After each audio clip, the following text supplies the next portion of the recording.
بسم اللہ الرحمن الرحیم۔ السلام علیکم خواتین و حضرات۔ Ghamidi Center of Islamic Learning Dallas Texas سے ایک نئے پروگرام جس کا نام اسباق زندگی رکھا گیا تھا اور جس کی شروعات حسن الیاس صاحب اور معز امجد صاحب نے کی تھی، اس کے ساتھ آپ کا ایک نیا میزبان جہاں زیب حمید آپ کے ساتھ ہے۔ میرا تعلق اصل میں غامدی سینٹر اور المورد سے کافی عرصے سے ہے، مختلف کلاسز اور علماء سے ہم کلاسز لیتے رہتے ہیں، اور انہی میں سے ایک ایسے استاد معز امجد صاحب جن کے ساتھ ہمارا تعلق، میرا پرسنلی تعلق کافی دیر سے ہے، جن سے ہم نے بہت کچھ سیکھا بھی ہے۔ میرے اساتذہ میں سے آج ایک استاد موجود ہیں۔ معز صاحب السلام علیکم، کیسے ہیں آپ بتائیے آپ کا لاہور سے ڈیلس تک کا سفر کیسا رہا؟ بڑا اچھا رہا جی، الحمدللہ۔ اللہ تعالیٰ نے جہاز پیدا کر دیے تو اب سفر تھوڑے سے آسان ہو گئے جی ماشاءاللہ جی، بہت بہت شکریہ۔ ہم بہت خوش ہیں کہ آپ ہمارے پاس آ سکے اور ہمیں موقع ملا کہ ہم آپ سے یہ بات چیت کر سکیں۔ معز صاحب، آپ نے کیریکٹر ڈیولپمنٹ اور مورل اپ لفٹنگ پہ کافی بات چیت کی، اور یہ جو پورا آپ کا ایک ورکشاپ کا سلسلہ یہ اسی چیز کے گرد گھومتا رہتا ہے، اور یہ جو آپ کی ورکشاپ ہے یہ بیسیکلی اسی موضوع کے گرد گھومتی ہے۔ معز صاحب، ہم سنتے آئے ہیں کہ ہمارے بزرگ اور علماء اکثر بات کرتے ہیں کہ دین کا ایک بہت بڑا حصہ اخلاقیات پہ مبنی ہے، کہ ہماری جو آخرت میں سوال جواب ہوگا، جو حساب کتاب ہوگا، اس کا بھی حصہ ہمارے کردار اور اخلاقیات پہ کے اوپر ڈپینڈ کرے گا کافی، کہ ہم نے زندگی میں ایک دوسرے کے ساتھ جو رول ادا کیا وہ کس قسم کا تھا۔ کیریکٹر ڈیولپمنٹ اور مورل اپ لفٹنگ کا تعلق اگر آپ اس زاویے سے دیکھیں کہ ایک لینس، دین کے لینس سے اگر ہم دیکھیں، تو وہ کہاں پہ آپ کے نزدیک کہاں پہ فٹ ہوتا ہے؟ وہ دیکھیے، میری انڈرسٹینڈنگ میں یعنی یہ ریلیجن سے پروسیڈ کرتی ہے چیز، یعنی بنا سے کہ یہ ریلیجن سے پروسیڈ کرتی ہے تو مراد اس سے یہ ہے کہ مذہب اصل میں انسان کو ایک شعوری زندگی میں اس کی چوائس ہے جو ملتی ہے اور وہ اس کو اڈاپٹ کرتا ہے، جبکہ کردار جو ہے جن ویلیوز پر، جن پرنسپلز پر بیسڈ ہے، یہ اللہ تعالیٰ نے اس کی کانشنس میں ودیت کیے ہوئے ہیں۔ یا یوں سمجھ لیجئے، اس کو اگر ایک اور طرح سے بیان کیا جائے تو کردار جس کی بات میں کر رہا ہوں وہ اصل میں ان پرنسپل پر بیسڈ ہے جو اللہ تعالیٰ کی براہ راست وہی ہے تمام افراد کو جو دنیا میں موجود ہیں، یعنی وہ اخلاقی اصول ہیں کہ جن کو ہر شخص کو اللہ تعالیٰ نے، جس کو فَأَلْهَمَهَا فُجُورَهَا وَتَقْوَاهَا کے الفاظ میں یہ بتایا کہ میں نے براہ راست ہر ایک کے اندر الہام کیا ہے، جبکہ وہی جو ہے وہ بالواسطہ وہی ہے، وہ ولی بالواسطہ وہی جو پیغمبروں کے ذریعے سے ہم تک پہنچی، اور اگر ہم پر وہ واضح ہو جائے کہ یہ اللہ تعالیٰ کی بات ہے تو پر ہمارے لیے ماننا ضروری ہے، یعنی وہ عقل و فطرت پر مبنی ہے، اس میں کوئی شک نہیں، لیکن یہ بات کہ یہ اس وقت انسان کے لیے ضروری ہو جاتی ہے جس وقت تو شعور کی عمر کو پہنچتا ہے اور اس پر یہ بات واضح ہو جاتی ہے۔ تو اس کا مطلب تو یہ ہوا کہ دین کو تک پہنچنے سے پہلے ہم پہلے اپنے کیریکٹر کے اوپر کام کریں، آپ یہ کہنا چاہ رہے ہیں؟ جی، میں تو یہ سمجھتا ہوں جی کہ انسان اصل میں بحیثیت انسان، یعنی شریعت آپ پر بحیثیت مسلمان لازم ہوتی ہے، بحیثیت یہودی لازم ہوگی جس وقت آپ اس کو اختیار کر لیتے ہیں، جس وقت آپ اس کو اڈاپٹ کر لیتے ہیں، اگر آپ یہ سمجھتے ہیں کہ مذہب ایک اختیاری چیز ہے، لیکن بحیثیت انسان جن ویلیوز کے ساتھ اللہ تعالیٰ نے آپ کو دنیا میں بھیجا ہے، اگر آپ ان کے اوپر کاربند نہیں ہے تو آپ تک کوئی وہی پہنچی ہے یا نہیں پہنچی ہے، اس سے کوئی خاص فرق نہیں پڑتا۔ اللہ تعالیٰ یہ بتا رہا ہے اس سورہ میں جس کا میں نے ابھی حوالہ دیا، سورہ شمس میں، یہ اصل میں کلیئرلی یہ بات کی گئی ہے کہ جو اللہ تعالیٰ نے انسان کے نفس کو سنوارا ہے اور اس کو اس الہام سے نوازا ہے کہ اس کے اندر خیر و شر کا شعور پیدا کیا ہے، یہ اس بات پر گواہی دے رہا ہے، یہی شعور ہی اس بات پر گواہی دے رہا ہے کہ انسان جس نے اپنے آپ کو پاک کیا اس کی روشنی میں وہ کامیاب ہو گیا، اور جس نے اپنے آپ کو آلودہ کیا اس کی روشنی میں وہ ناکام ہو گیا۔ آپ کے بہت سارے ورکشاپس ہیں، کافی سالوں سے آپ کام کریں، اور ظاہر ہے لوگوں پہ امپریشن ان باتوں کا پڑتا ہے، تھوڑا مختلف قسم کا پڑتا ہے، کوئی کسی طریقے سے پرسیو کرتا ہے، کوئی کسی اور طریقے سے کرتا ہے۔ آپ پر جو کچھ تنقیدات ہوتی ہیں ان میں سے ایک سننے میں آتی ہے کہ آپ ایک سیکولر صوفیزم کو پروموٹ کرتے ہیں، یہ اس کے پیچھے کیا ہے اور آپ کس طرح سے اس کو دیکھتے ہیں؟ دیکھیے، میں یہ تو وہی بتا سکتے ہیں جی جنہوں نے کہا ہوگا کہ سیکولر تصوف یا سیکولر صوفی کیا ہوتا ہے۔ میرا یہ خیال ہے کہ اصل میں یہ جو دنیاوی اور دینی کی جو ڈویژن ہے، میں اس کو اصل میں اس طرح سے دیکھتا نہیں ہوں گی، یعنی میرے خیال میں اگر انسان کی زندگی جو ہے وہ فیتھ کے لینز سے وہ چیزوں کو اگر دیکھ رہا ہے تو پھر سائنس کی تعلیم بھی جو ہے وہ ایک مذہبی تعلیم بن جاتی ہے، اور اگر وہ فیتھ کے لینس سے نہیں دیکھ رہا تو نماز پڑھنا بھی ایک دنیاوی کام بن جاتا ہے. یعنی میرے لیے اصل میں دینی اور دنیاوی میں کچھ بہت زیادہ تفریق نہیں ہے. میں یہ نہیں سمجھتا ہوں کہ کچھ کام دینی ہوتے ہیں اور کچھ دنیاوی ہوتے ہیں. جس وقت میں ایک اسکل سیکھتا ہوں اور اس اسکل کو اللہ تعالیٰ کی رضا جوئی میں استعمال کرتا ہوں اور اس اسکل کو سیکھنے کو بھی میں اس طرف ڈائریکٹ کرتا ہوں کہ اس کے ذریعے سے میں اللہ تعالیٰ کے قریب ہونا چاہتا ہوں, تو یہ ایک دینی عمل ہے. تو اس کا مطلب ہر علم جو آپ حاصل کرتے ہیں وہ بھی ایک دینی علم ہوگا. ایبسلیوٹلی جی. اگر وہ جس وقت آپ جو بھی کام کر رہے ہیں, جو آپ اگر اس کام کو کرتے ہوئے آپ کی ذہن میں یہ موجود ہے کہ مجھے اس وقت اللہ تعالیٰ کی رضا جوئی کرنی ہے, اور یہ زندگی میری پوری کی پوری خدا کی رضا جوئی کا ایک اپرچونٹی ہے جو میرے پاس ہے جی. یعنی یہ وہ پروسیس ہے جس کے نتیجے میں وہ اس میں ایلیویٹ کرتا ہوں. کوئی بھی دنیاوی معاملہ وہ دنیا کے لیے کر رہا ہوں تو پھر وہ ایک دنیا کا کام ہے. اور اگر میں وہی کام جو ہے وہ جو بڑی مشہور روایت ہے, آپ نے سنی ہوگی, کہ جس میں پیغمبر صلی اللہ علیہ وسلم سے یہ منسوب کی گئی یہ بات کہ اگر تمہارا جو روشن دان رکھتے ہوئے تمہارا یہ اگر نیت یہ ہوگی کہ اذان کی آواز اس میں سے آئی, یعنی خدا یاد ہے تمہیں, تم خدا کی رضا جوئی کے لیے معاملات کر رہے ہو, تو پھر گھر بنانا اور اس کا روشن دان رکھنا جو ہے وہ بھی ایک دینی کام ہے. دینی کام. مولوی صاحب, آپ نے بیہیویئرل اور کنسٹرکٹیوسٹ اپروچ کے اوپر بات چھیڑی تھی پہلے بھی. اس کو میں تھوڑا اس کی وضاحت چاہتا ہوں. اور میرے نزدیک اگر میں ایک ریلیجس لینس سے اس کو دیکھتا ہوں, پلیز میری تصحیح کیجیے کہ میں صحیح سوچ بھی رہا ہوں اس کے حوالے سے کہ نہیں. میں جب بیہیویئرل چیز کو دیکھتا ہوں یا اس ایٹیٹیوڈ کو دیکھتا ہوں تو میرے نزدیک میرے سامنے جو ایگزامپلز آتے ہیں وہ ہیں یہ تقلیدی دین کے ماننے والوں کے ایگزامپلس, لائک جو ایک بیہیویئر کو اڈاپٹ کرتے ہیں اور پھر ایک ہی رت میں وہ چلتے رہتے ہیں. اس میں آپ کوئی چینجز نہیں لا سکتے, اس میں چینجز لائیں گے بھی تو آپ کے خلاف اقدامات ہوتے ہیں, اور خود سے انسان اندر سے بھی یہ سوچتا ہے کہ میں نے اس کو چینج نہیں کرنا کیونکہ میری ایک قسم کی تعلق بن چکا ہوا ہے اور میں اس کو توڑ نہیں سکتا, اس میں کوئی ہولینس آ گئی ہے یا جو بھی ہے. تو بیہیویئرل اپروچ ایک ایسی جس میں آپ کے لیے تصریفات یا کچھ بھی ماڈیفیکیشن آپ کہہ سکتے ہیں.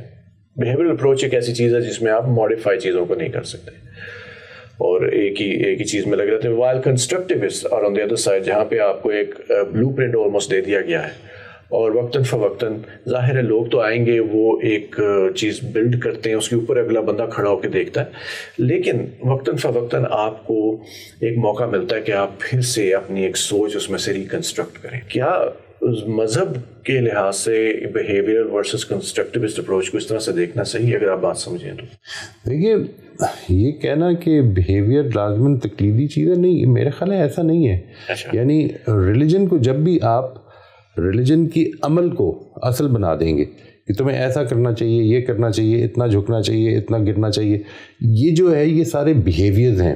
یعنی یہ جتنا بھی مذہب کی جتنی بھی ریچولز ہوتے ہیں وہ کسی بھی مذہب کے ہوں وہ سمبولک ہوتے ہیں. اگر آپ سمبلز کو سمجھ دیں اور سمبلز کے پیچھے جو ریالٹی ہے ان کو بہت زیادہ اہمیت نہ دیں, لیکن وہ جو ریچولز ہیں ان کو فوکس میں لے آئیں اور ان کو اصل سمجھ لیا جائے اور انہی کے اوپر ساری جنگیں لڑی جائیں, تو اصل میں یہ ہے بیہیویئر. یعنی مثال کے طور پر میں اپنے بچوں سے یہ تو اس وقت نہیں سمجھ رہا کہ یہ مذہب کو سمجھ سکتے ہیں نہیں سمجھ سکتے ہیں, لیکن میری جو خواہش ہے اور میری جو پوری کے پورا میرا فوکس ہے وہ اس بات پر ہے کہ یہ ٹھیک عمل کرے.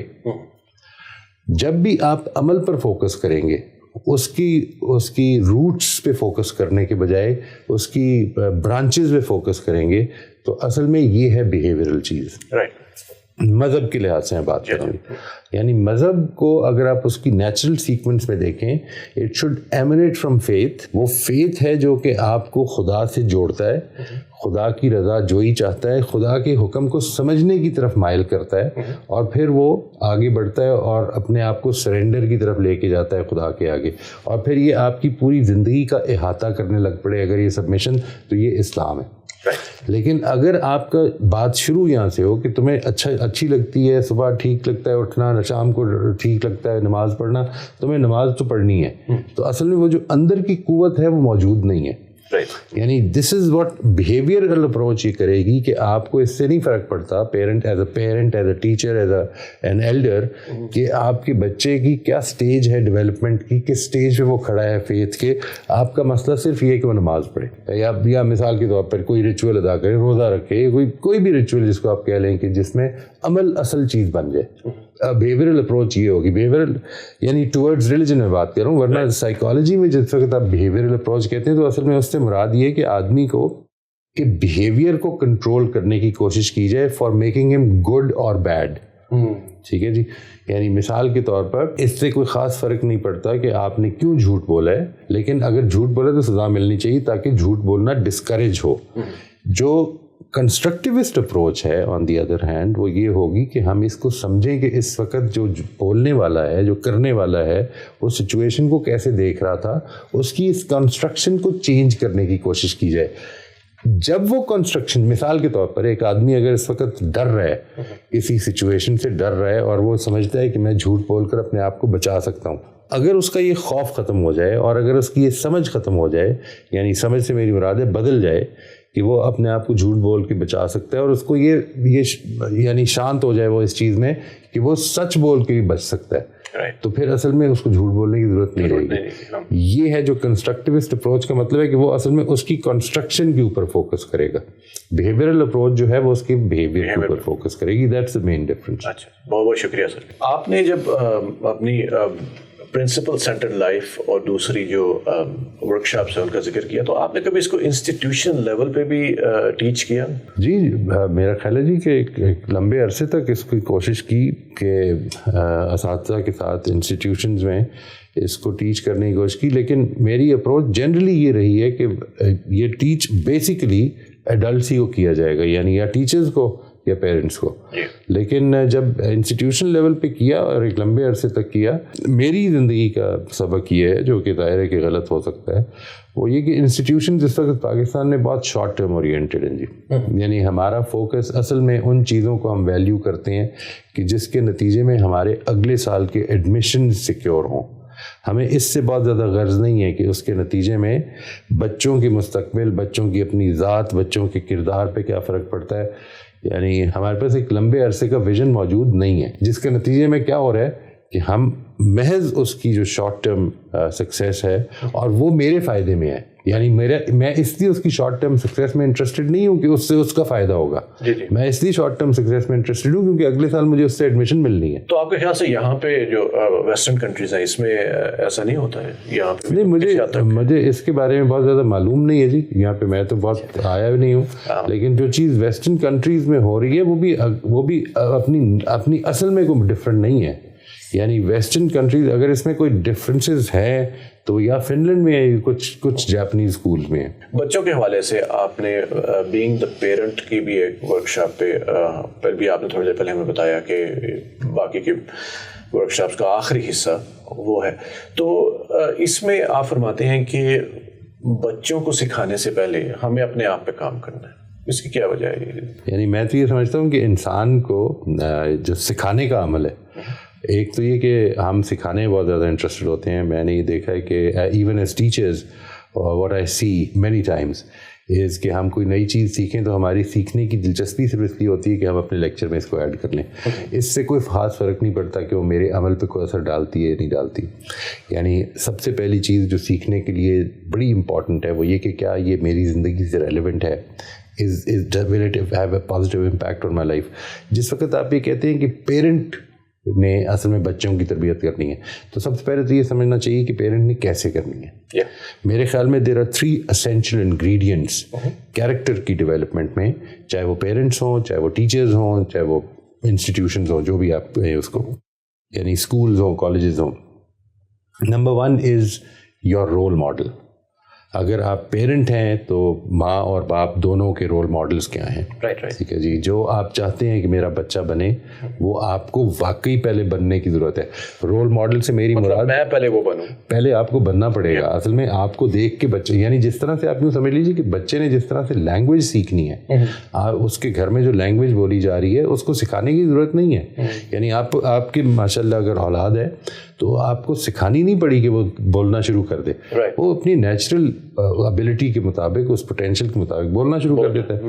یہ جس طرح سے بولنا شروع کرتا ہے, اسی طرح یہ بات کہ وہ اسی لینگویج کو بولنا شروع کرتا ہے جس لینگویج کو آپ بولتے ہیں. وہ ان الفاظ سے لوگوں کو کال کرنا شروع کر دے گا جو الفاظ آپ سے اس نے سیکھے ہیں.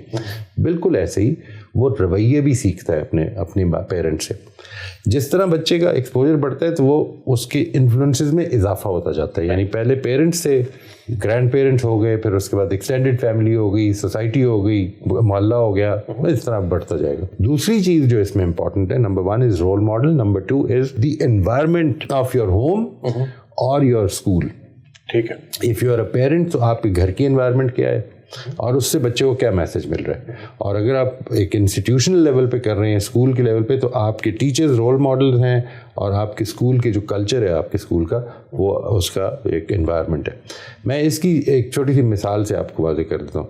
یعنی ایک ٹیچر جو ہے وہ بڑے زور و شور سے اگر اس بات کا لیکچر دے رہا ہے کہ ہمیں سب کو برابر ہونا چاہیے اور کسی کو کوئی چھوٹا نہیں کوئی بڑا نہیں ہے, اور اتنے میں پرنسپل صاحب جو ہیں وہ دروازے پہ آ جاتے ہیں اور وہ اس کو بڑے ادب سے بات کرتا ہے, اور پھر اس کے بعد اس لیکچر کو جاری رکھتے ہوئے تھوڑی سی اور بات کرتا ہے کہ ہمیں بڑی اچھی طرح سے لوگوں کے ساتھ بات کرنی چاہیے. اور اتنے میں خاکروب جو ہے کالج کا یا اسکول کا وہ اندر آ جاتا ہے, اس کو ڈانٹ دیتا ہے کہ تمہیں سمجھ نہیں آ رہی کہ اس وقت کلاس ہو رہی ہے, تم اندھے ہو, تم اس طرح سے. یہ جو انوائرمنٹ کی ٹیچنگ ہے, یا مثال کے طور پر ایک اور میں بڑی امپورٹنٹ آپ سے بات عرض کرتا ہوں. یعنی یہ بات کہ ہم تمہیں اس لیے نہیں, we are not here to promote کہ تم اصل میں اپنی مرضی کے خلاف کرو.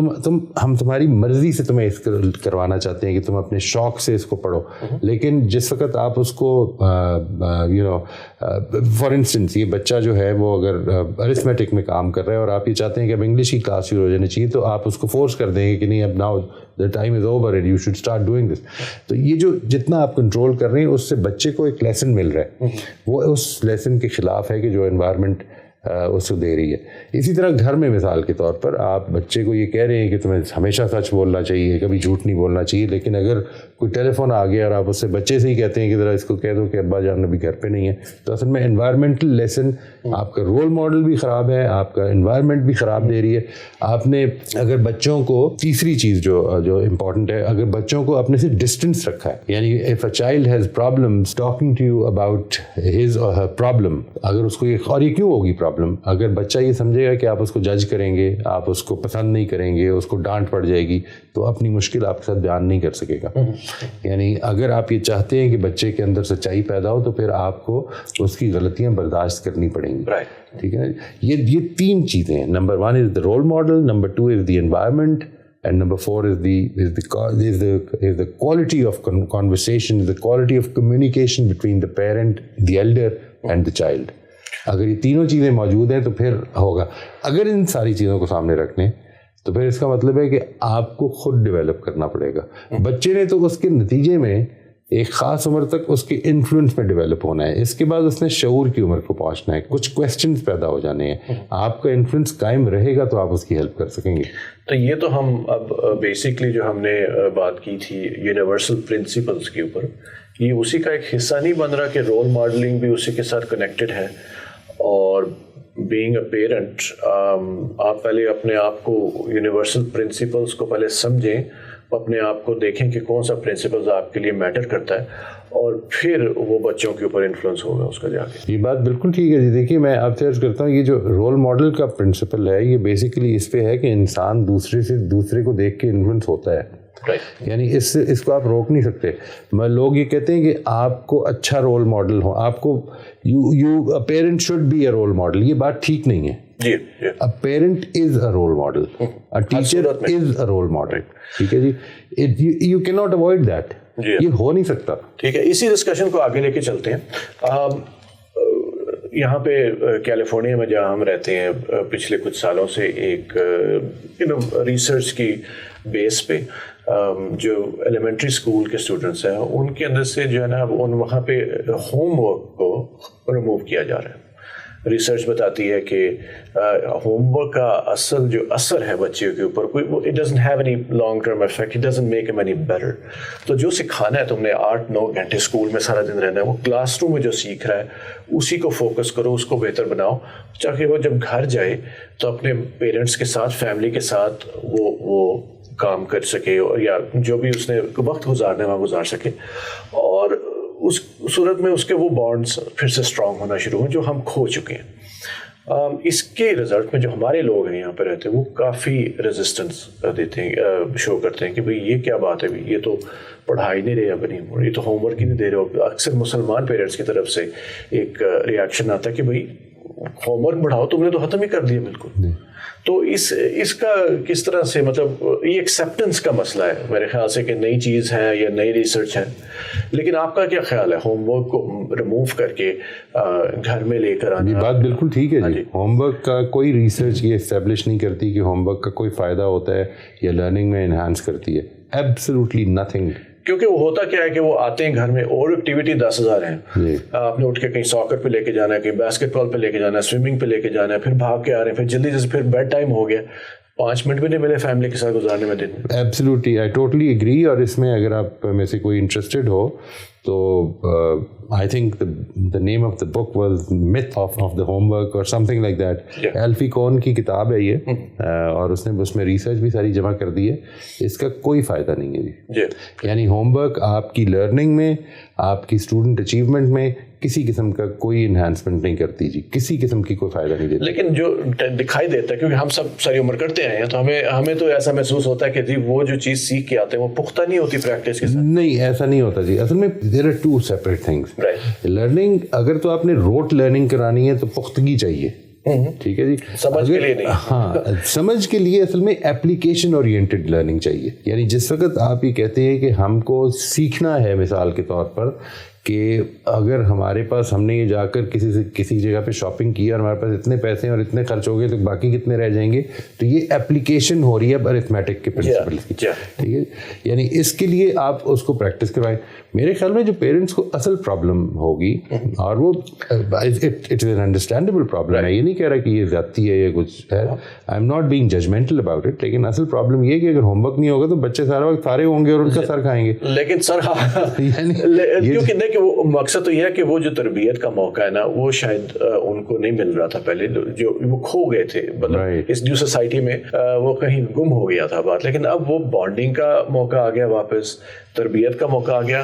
مسئلہ یہ پیدا ہو رہا ہے کہ ہم ایک نیو ایج میں داخل ہو چکے ہیں جہاں پہ الیکٹرانکس ہر طرف ہے, اور there are so many other things that are distracting the mind. If you don't have that, you will شرارتیں ہوں گی, کھپ پڑے گی گھر میں, مسئلہ ہوگا. تو اس سے اسکیپ کے لیے homework was a good place to do that. دیکھیے, I would strongly suggest this کہ پہلے تو سب سے پہلے یعنی اولاد کو دنیا میں لانے کا ذریعہ ہم ہیں, اور اگر ہم یہ پوری طرح سے ریکگنائز کریں کہ اولاد کا مطلب یہ ہے کہ بچے نے وجود میں آنا ہے, ہم کسی ایڈلٹ کو نہیں جنم دیں گے, ہم نے کسی گرون اپ بوڑھے کو پیدا نہیں کرنا, ہم نے ایک ایسے بچے کو پیدا کرنا ہے جس نے آغاز میں, بالکل زندگی کے آغاز میں رونا دھونا بھی ہے, رات کو اٹھا کے رکھنا ہے, اس کی پرابلمز ہونی ہے, اس کے بعد اس نے بڑے ہونا ہے تھوڑا سا, اور پھر شرارتی ہونا ہے. شرارتی تو ہونا ہی ہے. آپ تھوڑی دیر کے لیے, میں لوگوں سے کہتا ہوں کہ تھوڑی دیر کے لیے امیجن کیجیے کہ آپ ایک فلائٹ سے نکل رہے ہیں اور آپ کے پیچھے کوئی آدمی جو ہے آپ اترنے لگے ہیں, اور آپ کے پیچھے کسی نے یہ کامنٹ دیا کہ میں I am really impressed by your child, بہت اچھا بچہ ہے آپ کا.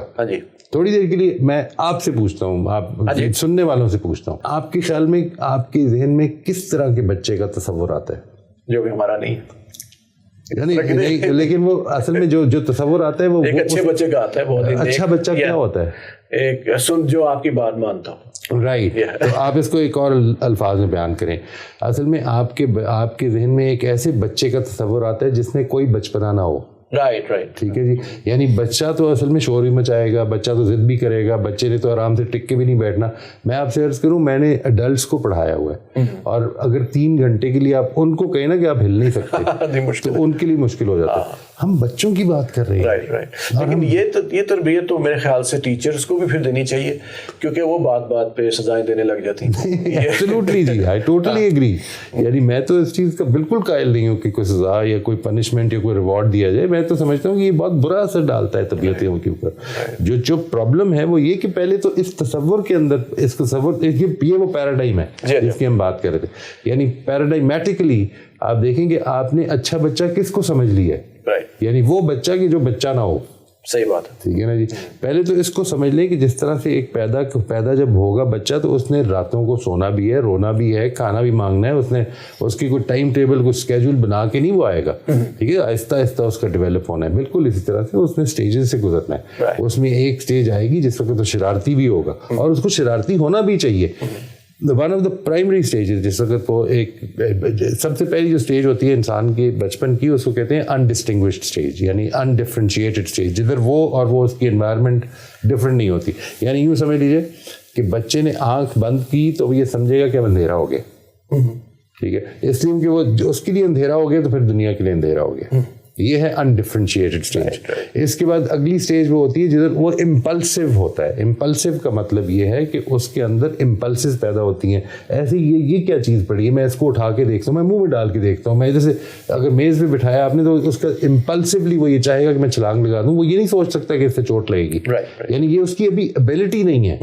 اس کو سمجھے, اگر ایک بچے کی امپلسز آپ نے کنٹرول کر لیے اتنی بری طرح سے کہ وہ آپ اس کی کوئی امپلس پوری نہیں ہونے دیتے, تو میں آپ کو بتاؤں جو سٹیج اس کی 4, 5, 6 سال کی عمر میں ختم ہو جانی تھی وہ ہو سکتا ہے 60 سال کی عمر تک ختم نہ ہو. جی جی, یعنی دس از اے بگ ڈینجر. یہ تو میرے خیال سے دیکھنے کو بھی ملتا رہتا ہے ہمیں. ایگزیکٹلی جی, امیچور ایڈلٹس ہوتے ہیں. تو آپ سوچئے کہ جو بچہ آپ کی جہاز میں پیچھے بیٹھا تھا, جس کو ماں باپ نے اتنا اسٹرکٹلی کنٹرول کیا ہوا ہے کہ جس کے نتیجے میں وہ کوئی شرارت نہیں کر سکتا, بول نہیں سکتا, کوئی ضد نہیں کر سکتا, اور وہ اچھا بچہ قرار دے دیا گیا. لیکن موئی صاحب, ہم یہ کیوں سمجھ رہے ہیں کہ وہ نیچرلی اچھا بچہ نہیں ہے؟ نہیں دیکھیے, ایسا نہیں ہو سکتا کہ وہ پیدا ہی ایسا ہو کہ وہ واقعی سننے والا بچہ ہو. ایسا ہو سکتا ہے جی, but going by the average, وہ اس کا مطلب وہ نیچرلی اصل میں تھوڑا سا ایب نارمل ہے. اچھا, وائی؟ بیکاز بچے تو نارملی ایسے ہوتے ہیں, امپلسو ہوتے ہیں. تو یہ ہمارا ایک پیراڈائم ہے. یہ پیراڈائم ہے ایگزیکٹلی. یعنی یہ بات کہ اچھا بچہ کیا ہوتا ہے اس کو پہلے تو طے کر لینا چاہیے. یعنی ہمیں اس پہ فوکس کرنا ہے کہ اچھا پیرنٹ کیا ہوتا ہے. ٹھیک ہے, اچھے بچے جو ہیں وہ ان کو جنرلائز نہ کریں. یعنی بچے ہر طرح کے ہوں گے. اصل میں آپ جس وقت یہ کہتے ہیں کہ کوئی اچھا بچہ ہوتا ہے کوئی برا ہوتا ہے, تو اصل میں ہم نے یہ کیٹیگرائزیشن بنا لی اور کس طرح بنائی ہیں. یعنی اس کا, اور اس کے اندر جو اصل انوالومنٹ ہے وہ اصل میں بچے کی نہیں ہے. جب آپ یہ کہتے ہیں پیرنٹ سے کہ تمہارا بچہ بڑا اچھا ہے, تو آپ تعریف کس کی کر رہے ہوتے ہیں؟ پیرنٹس کی کر رہے ہوتے ہیں. اور یہی تعریف جو ہے وہ سننے کے لیے پیرنٹ خوش ہوتا ہے. یعنی میں نے اپنے بچے کو بڑا کنٹرول میں رکھا ہوا ہے. آپ سوچ کے دیکھیے نا, یعنی جب ایک آدمی کے بارے میں یہ کہا جائے گا کہ اس کا بچہ بڑا اچھا ہے, تو وہ کیا ہوگا جو بڑا اچھا ہے؟ یعنی کنٹرول میں ہے اس کے.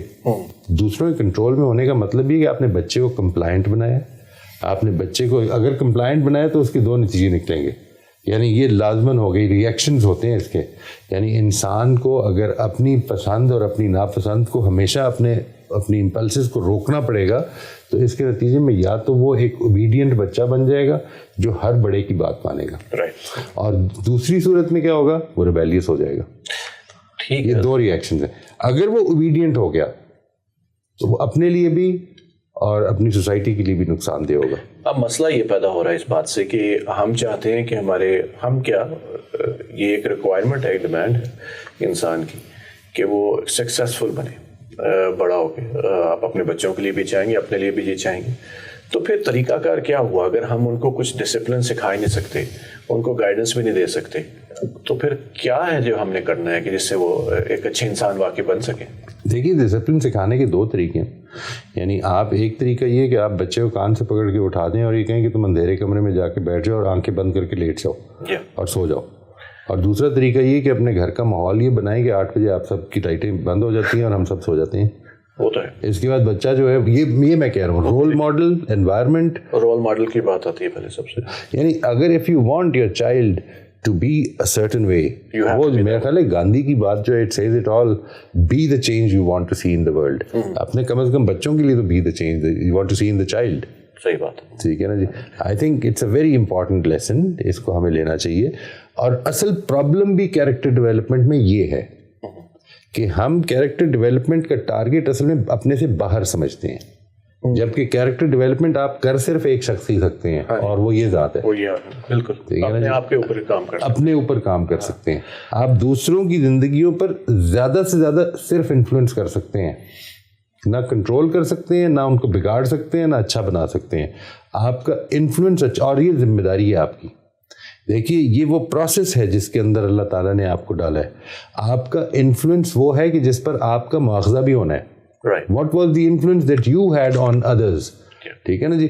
اس کی ایک بالکل چھوٹی سی مثال میں چاہتا ہوں کہ یہ واضح رکھیں ہمیشہ کہ آپ کو نہیں معلوم whether you are a parent, whether you are a teacher, whether you are a student, you are being watched and you are influencing others without even your own knowledge. آپ اگر کسی چوراہے پہ پاکستان کے سوچیے نا, یہاں پہ تو آپ امریکہ میں اتنا اس طرح کے مسائل میں نہیں ہو لیتے, it's strict legal control, it's the rule of the law, it is being enforced. I have seen people یہاں پہ کھڑے ہوئے کہ everybody stops at the stop sign, یعنی ڈیڈ اسٹاپ کر دیتے ہیں. اور why in the car and then what, because میں نے پوچھا, جاوید صاحب سے بھی پوچھا, حسن سے بھی پوچھا, تو انہوں نے مجھے بتایا کہ یہ کوئی ضروری نہیں کوئی واچ کر رہا ہو, لیکن پاسبل آدھی رات کو بھی ہو گیا تو اس نے رکنا ہے. Still it is possible that there is a car watching you. اگر آپ نے توڑ دیا تو ہو سکتا ہے ابھی ٹی ٹی کرتی ہوئی آ جائے. This fear is keeping us in line. Now what I think is that if this fear were to be removed, ٹھیک ہے جی, تھوڑی دیر کے لیے سوچیے کہ ہم کو یہ یقین ہو جائے کہ اس وقت there is going to be no enforcement of the law, nobody can enforce the law. یہ وہ فیئر ہے جو مسنگ ہے ہماری سوسائٹیز میں. ٹھیک ہے جی, ان کو پتہ ہے کہ کوئی دیکھ نہیں رہا, اور اگر دیکھ بھی رہا ہوگا تو ہم کسی کی سفارش لگائیں گے, بچ جائیں گے, 2-50 روپے دے گے. رائٹ. جب یہ سچویشن ہو جاتی ہے اور آپ نے پورے کے پورے قانون کو اس لیے کیا ہوتا ہے انفورس, اور اس لیے کیا ہوتا ہے, اس تعلیم یہ دی ہوتی ہے کہ ہم سزا دے دیں گے, تو اصل میں وہ سارے خوف ختم ہو گئے. اب وہی کیوس پیدا ہو جاتا ہے جو ہماری سوسائٹیز میں ہے. یعنی جس وقت ادھر کے بارے میں بڑا مشہور ہے نا جی, 1987 میں جس وقت there was a power failure in New York and there was a complete chaos. اس لیے کیونکہ nobody could watch at that time, nobody was being monitored at that time.